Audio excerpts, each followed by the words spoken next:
Hare Krishna, Krishna Krishna, Hare Hare, Hare Rama, Rama Rama, Hare Hare.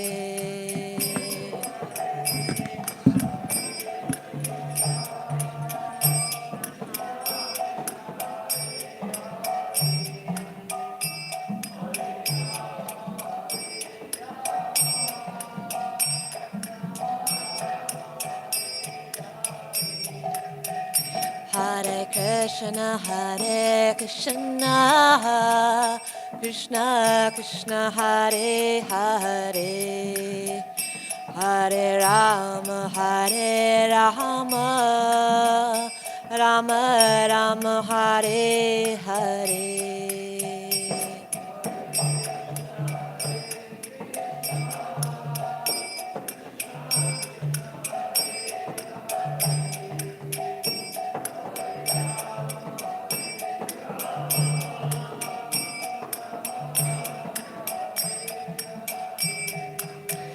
Jaya Radha Govinda Shri Radhe.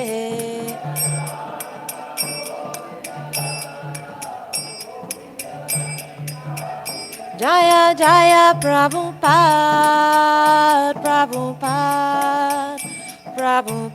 Jaya Jaya Prabhupada.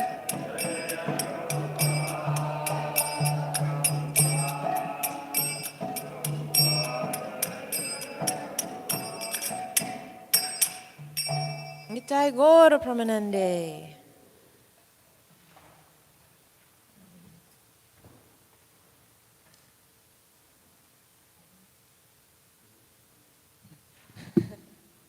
I'm going to need that space, thank you. Okay. Om Gyanatimirandasya Gyanangana Shalakaya Chakshurun Militam Yena Tasmai Shri Guruve Namaha. Shri Chaitanya Minobishtam Stapitam Yena Bhutale Swayam Rupa Kadamayam Dadati Svapatantikam Vandeham Shri Guru Gatapada Kamalam Shri Gurum Vaishnavamscha Shri Rupam Savajatam Sahagana Ragnatam Vitam Tam Sajivam Savetam Savadutam Parijana Sahitam Krishna Chaitanya Devam Shri Radha Krishna Param Sahagana Lalita Shri Vikamtam Tvitamscha He Krishna Karuna Sindhu Dinabandhu Jagatpate Gopesha Gopika Kanta Radha Kanta Namostute Tapta Kanchana Gourangi Radhe Vrindavaneshwari Vishabhanu Satut Devi Pranami Hare Pripye Panchakapa Turubhyascha Kripa Sindhu Evacha Patita Nam Pavanebhyo Vaishnavabhyo Namo Namaha.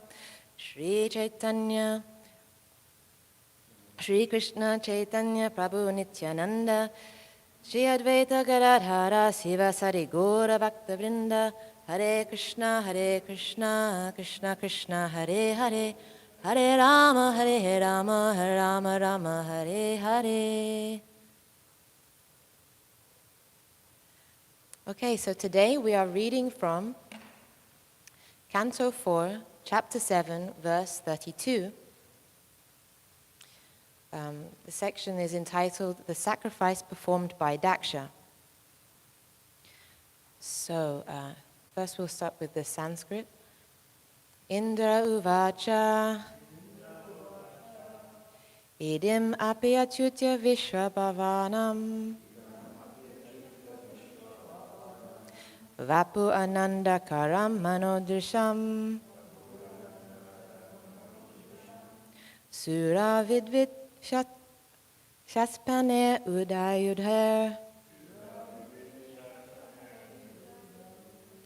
bujadander upanam astabihi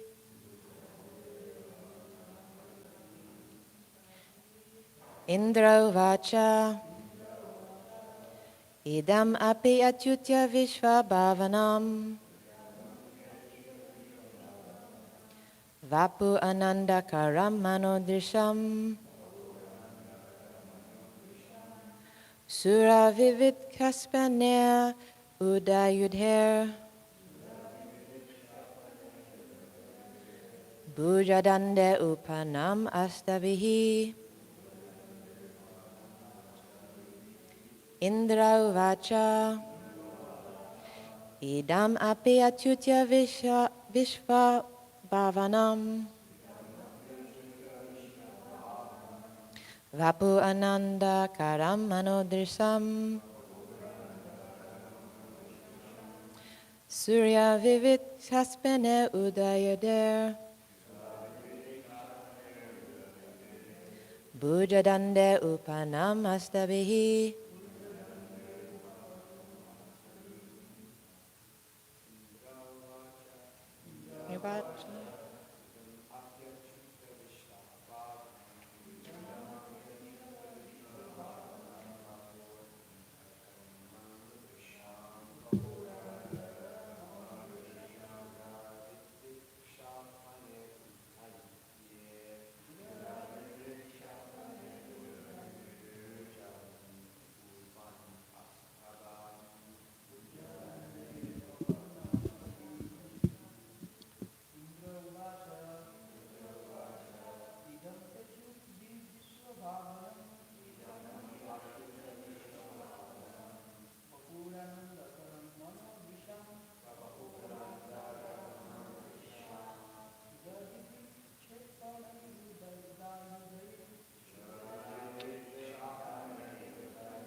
Translation. King Indra said, "My dear Lord, your transcendental form with 8 hands and weapons in each of them appears for the welfare of the entire universe, and it is very pleasing to the mind and eyes. In such a form, your lordship is always prepared to punish the demons who are envious of your devotees." Purport by His Divine Grace Srila Prabhupada. It is generally understood from revealed scriptures that Lord Vishnu appears with 4 hands, but in this particular sacrificial arena, Lord Vishnu arrived with 8 hands. King Indra said, "Even though we are accustomed to see your 4-handed Vishnu form, this appearance with 8 hands is as real as the 4-handed form." As Lord Brahma had said, to realize the transcendental form of the Lord is beyond the power of the senses. In reply to that statement by Brahma, King Indra said that even though the transcendental form of the Lord is not perceivable by the material senses, his activities and his transcendental form can be understood. The Lord's uncommon features, uncommon activities, and uncommon beauty can be perceived even by an ordinary man. For example, when Lord Krishna appeared, just like a 6 or 7-year-old boy in Vrindavan, he was approached by the residents there. There were torrents of rain, and the Lord saved the residents of Vrindavan by lifting Govardhan Hill and resting it on his little finger of his left hand for 7 days. This uncommon feature of the Lord should convince even materialistic persons who want to speculate to the limit of their material senses. The activities of the Lord are pleasing to experimental vision also, but impersonalists will not believe in his identity because they study the personality of the Lord by comparing their personality to his. Because men in this material world cannot lift a hill, they do not believe that the Lord can lift one. They accept the statements of Srimad Bhāgavatam to be allegorical, and they try to interpret them in their own way. But factually, the Lord lifted the hill in the presence of all the inhabitants of Vrindavan, as corroborated by great acharyas and authors like Vyasadeva and Narada. Everything about the Lord, his activities, pastimes, and uncommon features should be accepted as is, and in this way, even in our present condition, we can understand the Lord. In the instance herein, King Indra confirmed, "Your presence with 8 hands is as good as your presence with 4 hands. There is no doubt about it."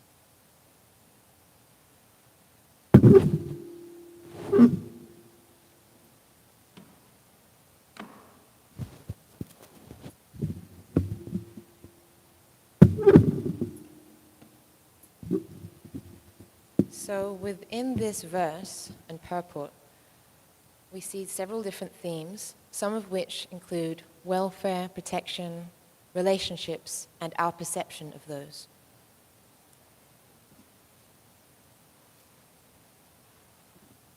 This should be closer. Okay.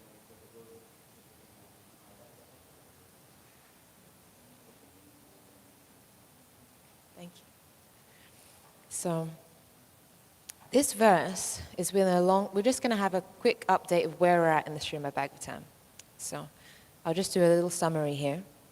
This verse is within a long section of Vidura asking questions to Maitreya about the science of Bhakti Yoga, which is none other than the yoga of divine loving exchange.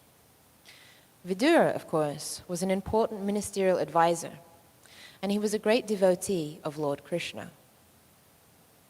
Vidura himself had been traveling quietly alone on pilgrimage places like Ayodhya and Mathura when he actually met Maitreya.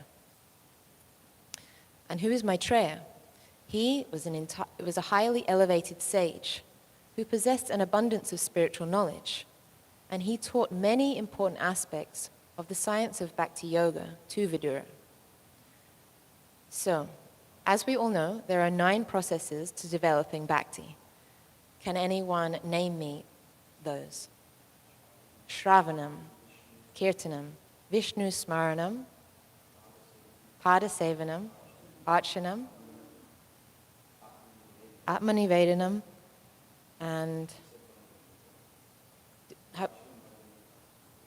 we have Dasyam and Sakyam, executing orders and serving as a friend. So that's hearing, chanting, remembering, serving the Lord's lotus feet, deity worship, executing orders, serving as a friend, and finally, complete surrender.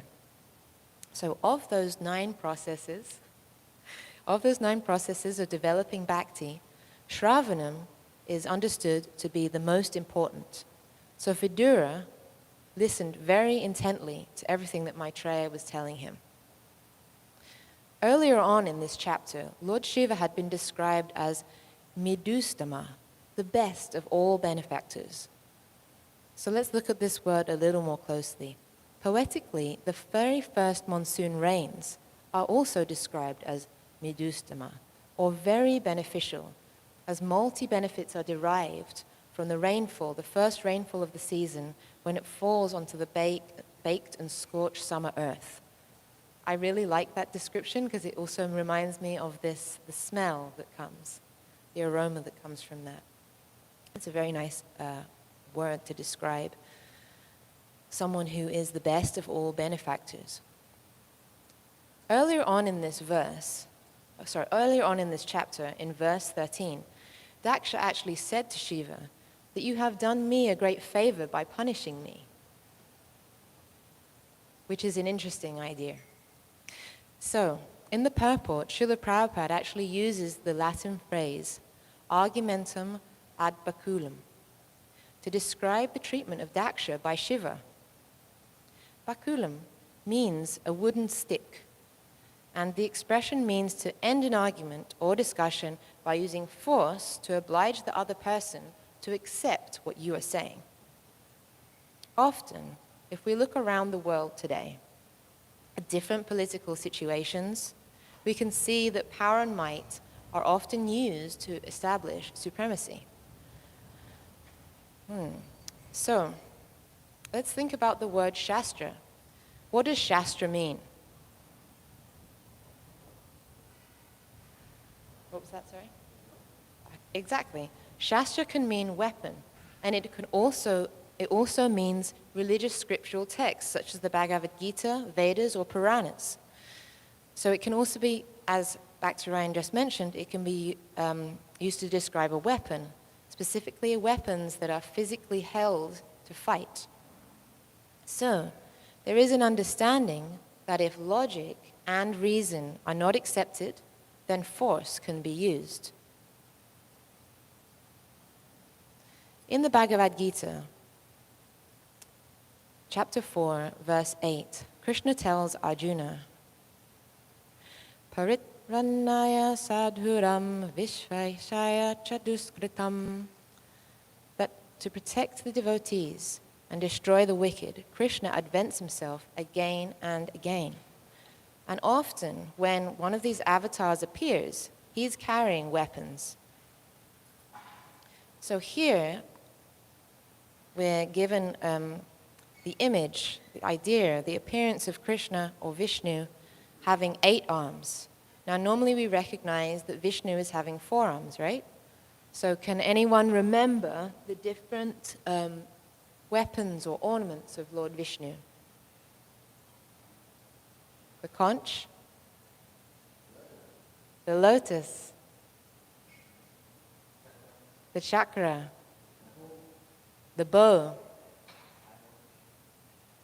and arrow,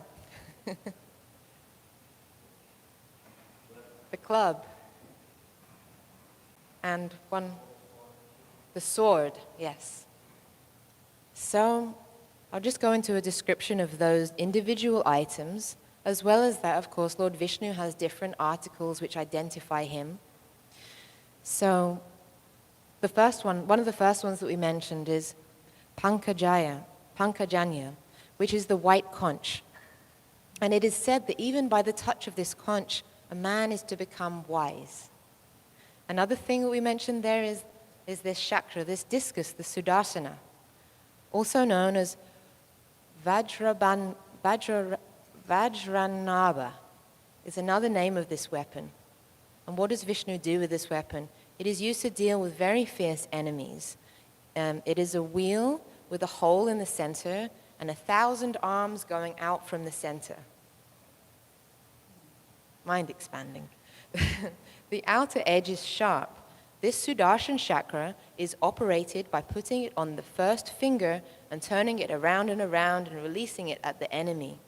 Though it is terrible for the wicked and unjust, it forebodes good to people, like the devotees. And so it's actually Sudarshana, so it's beautiful for devotees to look at. We admire the Sudarshan chakra. Whereas the enemies and the wicked of Vishnu, they're very scared of this chakra because it represents their undoing. Another one of these items is the club, which is also known as Kaumudaki. So the syllable ku means the earth. So Kumudaka means he who delights the earth. So he who makes the earth delightful, that is Vishnu.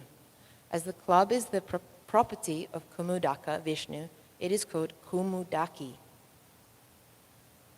Another item that we mentioned is Vishnu's sword, Nandaka.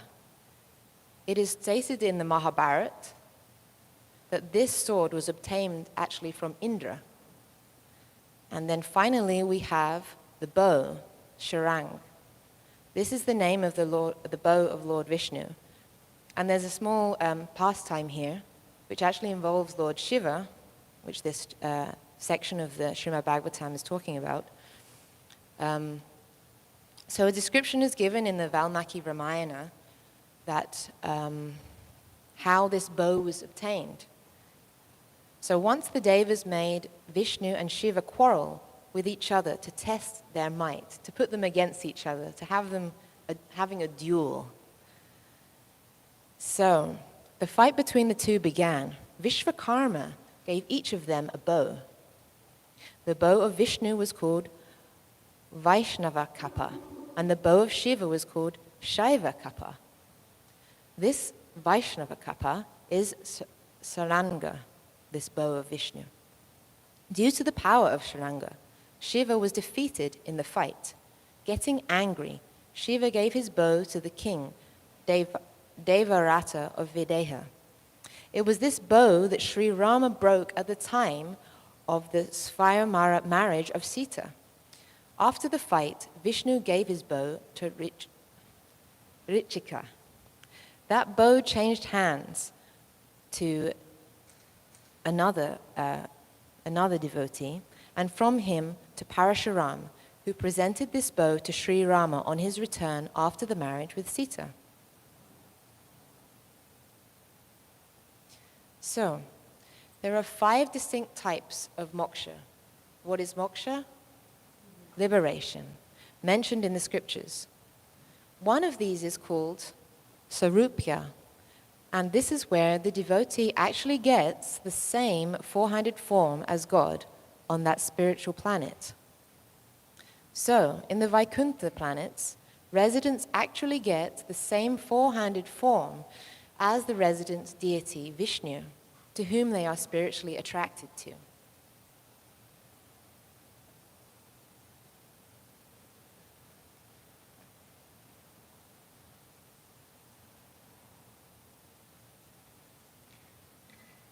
So some of you may remember this pastime, which is written about in the Chaitanya Charitamrita, that actually once, during the spring rasa dance at Govardhan, Vishanta Kale Rasa Lila Kare Govardhane, Krishna disappeared from the scene.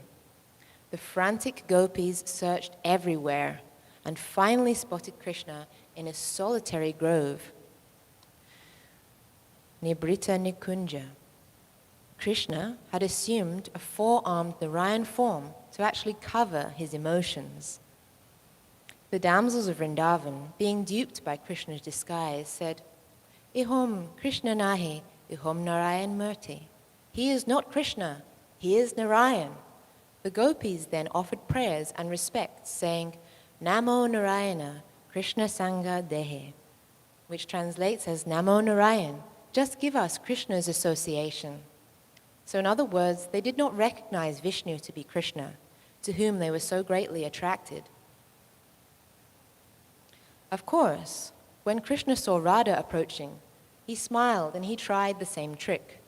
However, the inconceivable power of Radharani's love, her pure love for him, Vishuddha Bhavera Achintya Prabhava, forced Shyam to assume his original 2-armed form. So individual devotees choose to develop a relationship with different forms of the Lord. And usually they are not interested in other rasas or relationships. So in other words, we can understand that rasa is something that is both personal and individual. So let's compare. We just went over the different ornaments and weapons of Lord Vishnu. Let's compare those to Krishna's ornaments and weapons.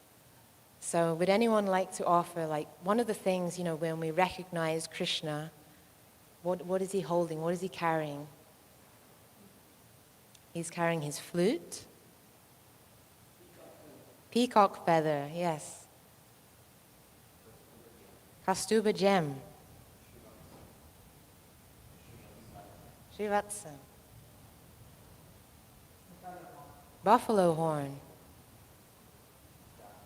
His staff, yes.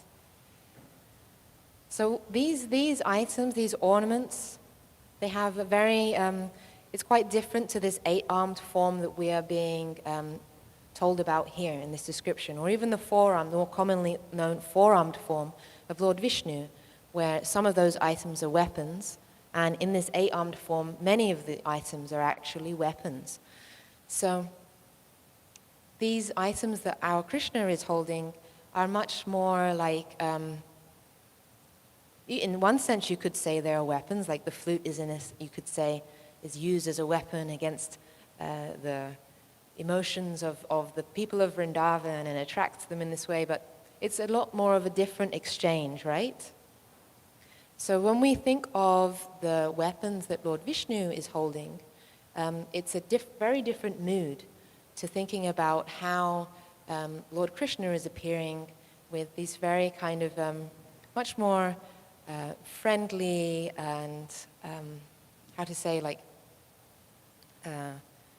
a different kind of exchange of items he's holding, which are not so much inducing a feeling of or reverence or fear or necessarily respect, because we understand that one of the rasas that we can have with Lord Krishna, or Lord Krishna's devotees can have with him, is that of Sakya, that understanding of being a friend, which is actually, when you're a friend with somebody, you consider them an equal. So you have a different kind of exchange than a devotee who would have an exchange with someone who is, carrying a weapon.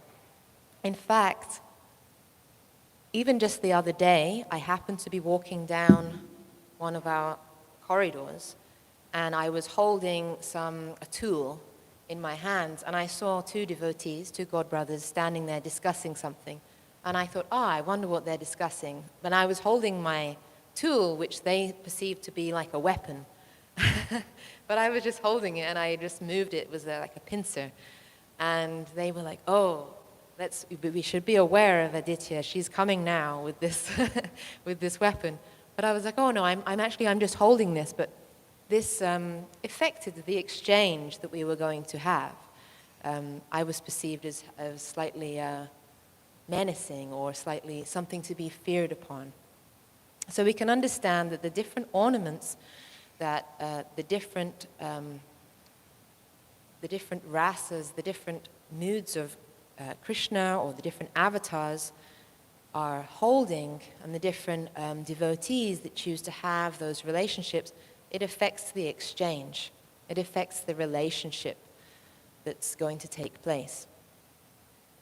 So, Lord Chaitanya's unique contribution to Vaishnavism, which of course means worship exclusively of Lord Vishnu, is that he introduced the rasa of conjugal loving intimacy, Madhurya rasa.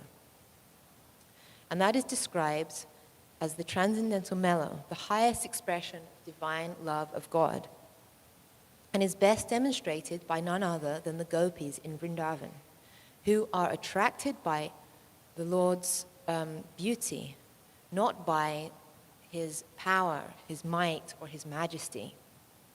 So in today's verse, number 32, within the text it says, your transcendental form, with 8 hands and weapons in each of them, appears for the welfare of the entire universe. So as we just discussed, a display of weapons can give a feeling of protection for the devotees. And I tried to look up this 8-armed form, and it doesn't appear so many times, but it does seem that there are a lot of murtis, particularly more so in the Indonesian region of Asia, which have Vishnu with these 8 arms. And as I said, the other 4 arms, specifically, it's all weapons. There's like an axe and so on. So we can understand that this is appearing specifically to invoke protection.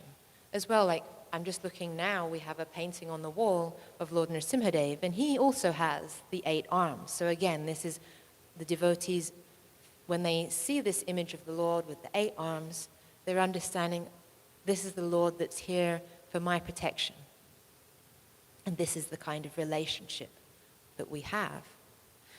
So, Lord Chaitanya's mood is to counter demoniac mentality by the potency of none other than, of course, the Maha Mantra. Hare Krishna, Krishna Krishna, Hare Hare, Hare Rama, Rama Rama, Hare Hare. So this, of course, is understood to be the greatest welfare for the entire universe, for all humankind, for every kind on the earth. And as part of Lord Chaitanya's Sankirtan movement, we, as custodians of Srila Prabhupada's ISKCON, we have to deal in a spirit of love and care. And it's actually that devotee care is the true manifestation of Lord Chaitanya's mood and teachings. So, the Brahminical aspect of the temple gives knowledge and explanations of the scriptural content for the upliftment of residents and community members. That aspect gives an opportunity for the devotees to hear explanations of the scriptures and to understand more and gain further realization and enlightenment on their different activities that they are doing, as well as boost their feeling of why am I doing these different things. And then we have an administration aspect of the temple, which provides a social framework whereby protection and care mean that the structure can foster the spiritual and material welfare of all others that come into contact with us. So, when we combine the Brahminical and Kshatriya aspects of governance, we are able to provide spiritual guidance and organized environment for the body of devotees.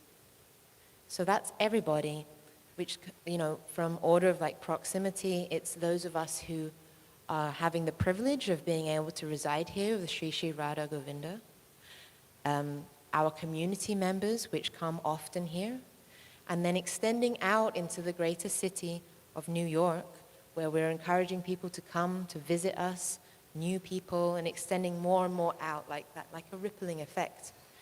So we're here to encourage spiritual development to every single one of our temple visitors, whoever they may be.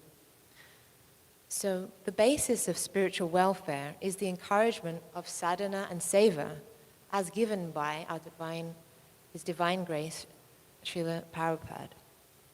And it is why we actually have temples and ashrams. So sadhana is the systematic undertaking of spiritual practices, while seva is the voluntary performance of devotional service. So, by being personal in one's dealings with others, what does that mean? Essentially, it means that you are giving full reciprocation in a spiritual manner.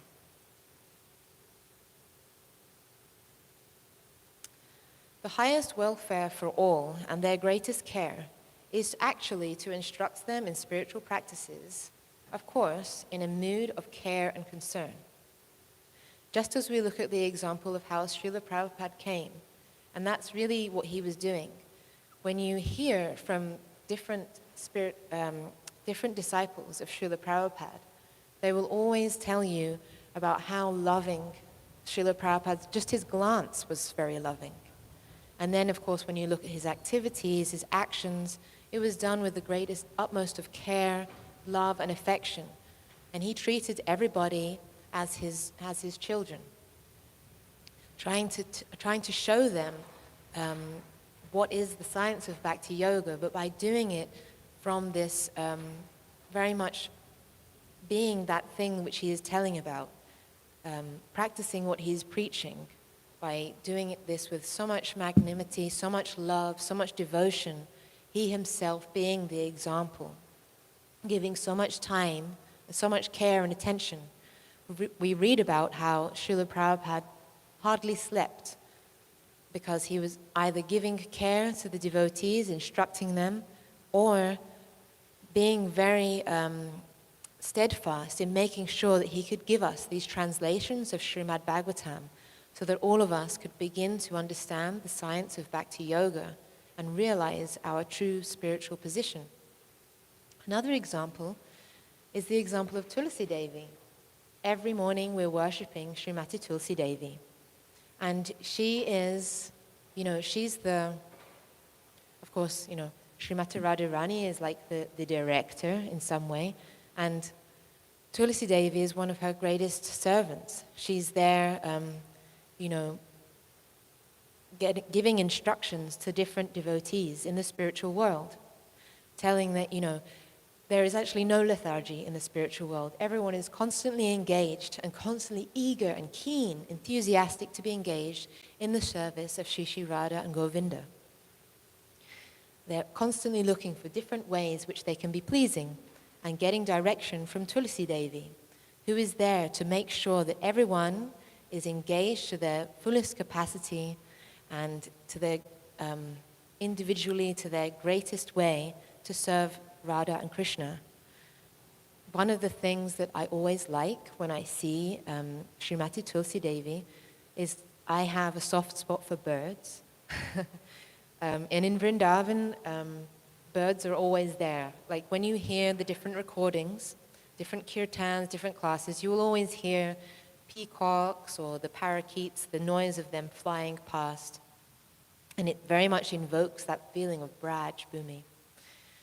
So always there when we see Tulsi Devi, there is always a parakeet like that. And so what do those parakeets do? How do they help to serve Tulsi Devi? They spend all the day just saying, oh, where is Radha and Krishna? Oh, they're here, they're there.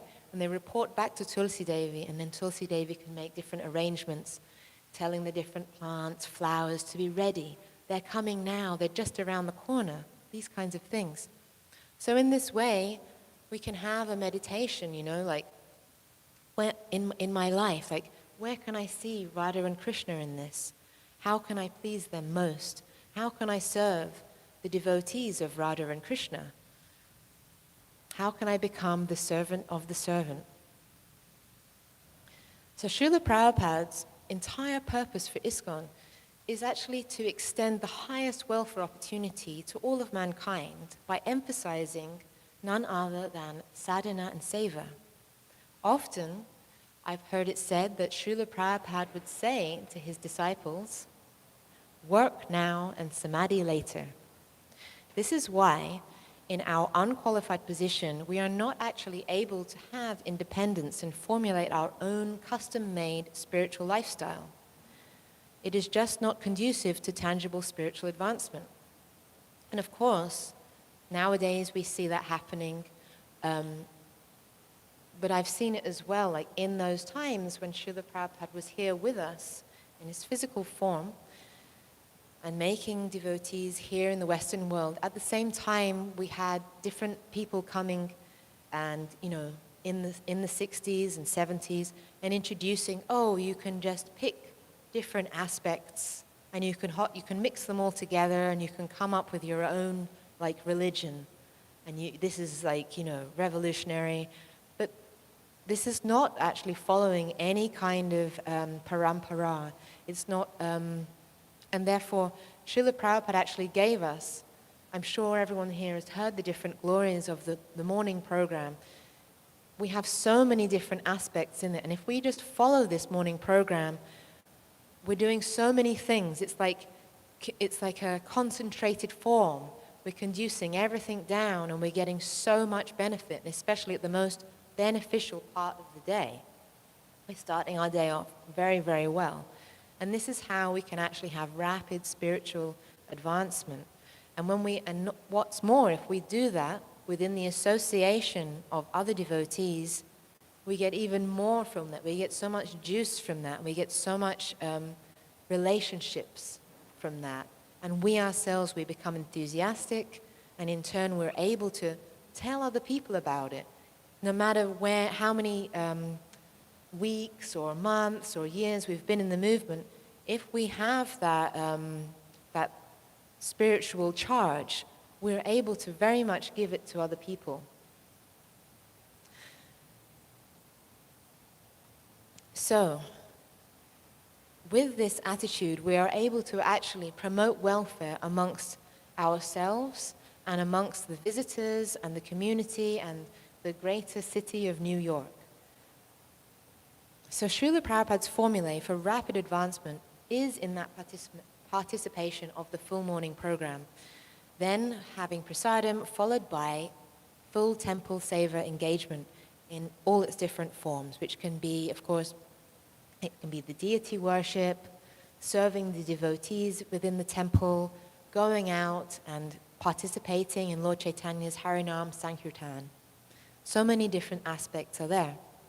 So being a member of an ISKCON temple means that we want to voluntarily subscribe to Srila Prabhupada's prescription of sadhana bhakti. And it is fully compatible with Lord Chaitanya's Shikshastakam prayer. We just said this morning, every morning we tend to go over Lord Chaitanya's Shikshastakam prayers.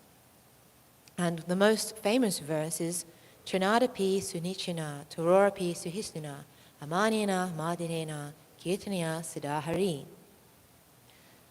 Many of us know the translation of that. Does anyone want to recite it? The English translation?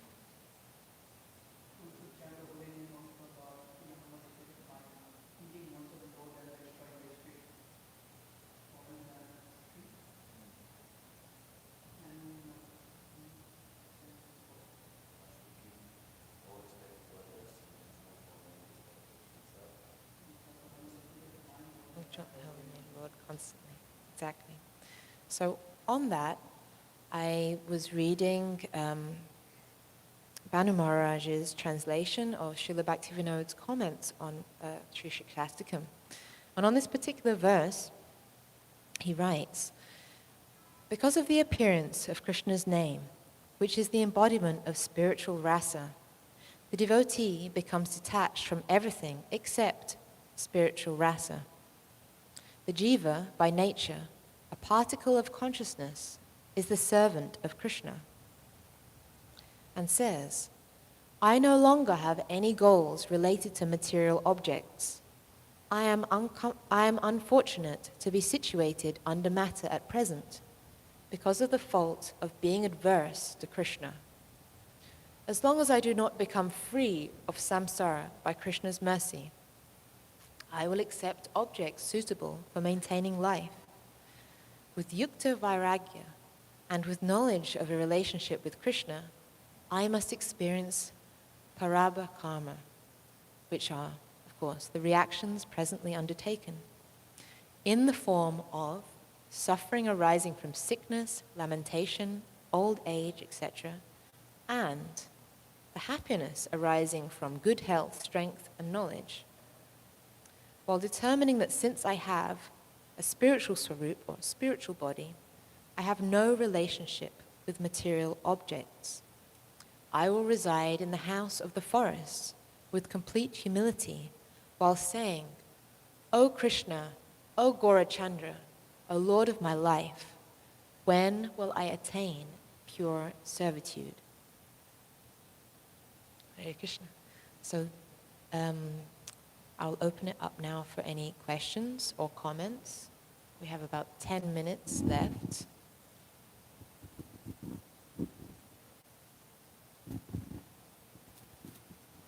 Hare Krishna, thank you, Thank Mataji. you, Tulsi.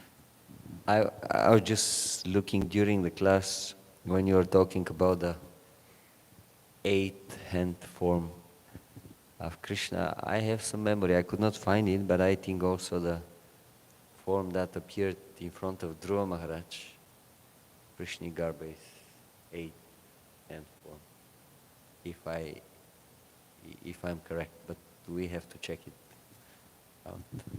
And also, when we were speaking about Sudarshan, you very nicely explained the meaning of what is Sudarshan, that devotees they like to see.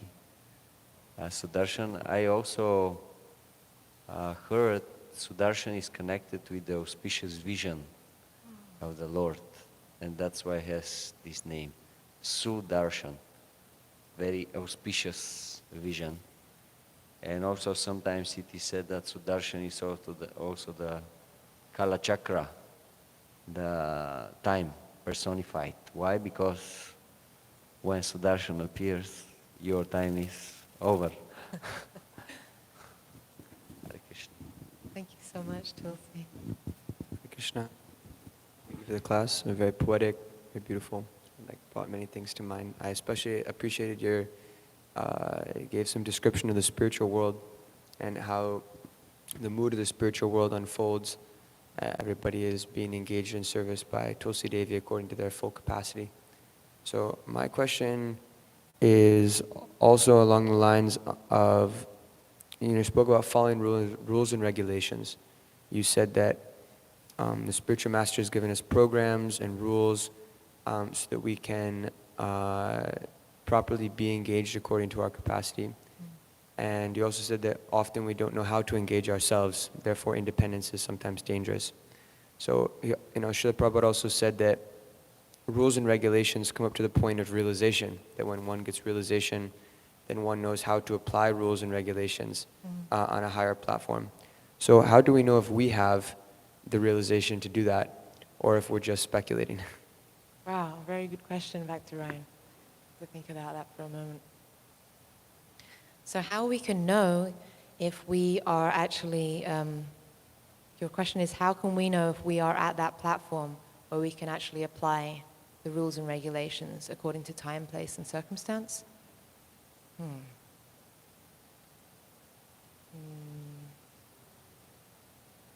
Tulsi, help me.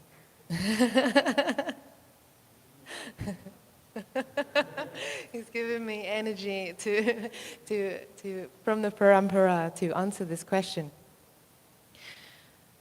So we always need to, as we can see in the spiritual world, it's not that everybody has direct, ability to approach Krishna. The gopis are there, and then they're talking to the manjaris are there, and then so it's like the mood of the servant of the servant of the servant is there. So in this way, we can use this to understand our activities and where how we're going to conduct ourselves. So I'm trying to answer this question back to Ryan. So how I would say it is I will always, if I'm trying to understand, am I qualified to use discretion? In other words, have I risen to the next platform? Am I the medium level? Because that level means a preacher who also has to make discriminations. So I would seek out the guidance of somebody who is senior in their practice and ask them, is this the right application of this? Because they will know from their experience, from their realization, from having actively been doing different things in devotional service, which gives us that further realization. So when we read the different things, for example, the rules, the regulations, the different guidelines which are there in Shastras and in Guru's instructions, we can actually, one second.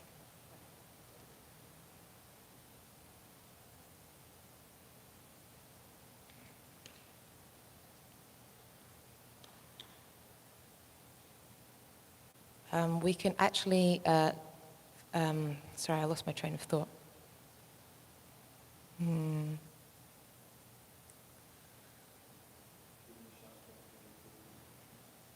Yes, so when we read the Shastra and hear the Guru's instructions, we need to understand what is the essence of this, and to do that, we can get advice from seniors. But the reason that there is such a thing as somebody who is perhaps more senior, not in years, but in sincerity in their practice, not necessarily in years, sorry, I should say, but in the sincerity of their practice, is because when we read, we see the different, the guidelines of how we are supposed to practice, what it's supposed to be. But then when we actually do the different activities of devotional service, and we do them to serve Krishna and to serve Guru, we actually start to gain more realization of the things that we have read, because we can actually apply them in our lives. So that is what I mean by why it is necessary to seek out like further guidance from somebody who we are understanding as senior, and also not just that, who we are in our understanding of that other devotee's seniority expressed by their sincerity, we are actually ready to hear from them. And ready to hear from them, what is it described as? That means that one must hear in a submissive mood, like a non-challenging mood. So in order to receive instructions, to gain full understanding, we actually have to be ready to hear it and ready to consider it and bring it into our lives. I hope that answers your question somewhat.